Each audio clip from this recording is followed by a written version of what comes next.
With school out and temperatures rising, the need for sun protection is more of a reality for your little ones now than ever. But if you were expecting help with sunscreen, you may need to think again.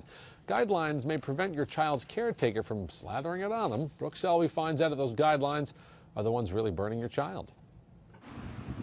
Summer is here and the heat is on. Only don't expect the sunscreen to be applied to your child by anyone other than you.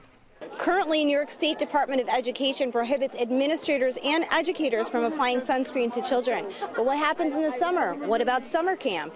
Is the counselor permitted to apply sunscreen to the child at the summer camp? Well, in this day and age, we really don't want counselors to be in a position where they're applying sunscreen directly to campers. Before camp, all the parents are of the understanding that they should, upon, especially during swimming days, but during days in general, apply sunscreen to kids.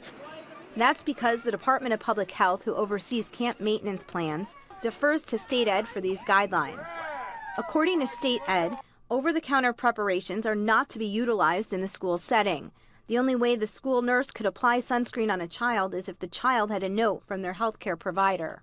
This is getting ridiculous that everything is considered a medicine now. Sunblock doesn't have, it's not like you can overdose on it, so I don't understand why a counselor couldn't apply it. My child especially is very, very pale. He needs sunscreen. So what do most camps suggest? If there's a spot on their body in particular that they want the sunscreen applied, that may be difficult for them to do themselves, to ask one of their friends, a fellow camper, to apply it. Would you feel more comfortable with the counselor or with your child's friend applying the sunscreen?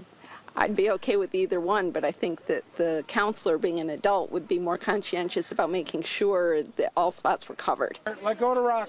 The FDA recommends parents apply sunscreen to their child when sun exposure is expected, period. Brooke Selby, CBS 6 News.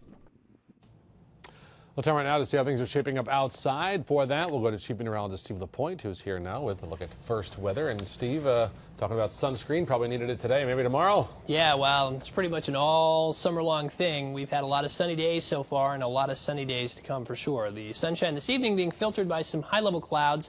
That's all we've got going on out there. It's gorgeous. The humidity down. Temperatures mid to high 70s, 8 o'clock into the 50s to around 60 overnight tonight as skies clear on out. It's a very comfortable night overnight tonight. It will tend to turn more humid through the day tomorrow, though the morning not so much, but the afternoon, evening especially, those dew points will be coming up. Temperatures head once again for 90, so it will be a hot day, but a dry day. No thunderstorms in the forecast tomorrow.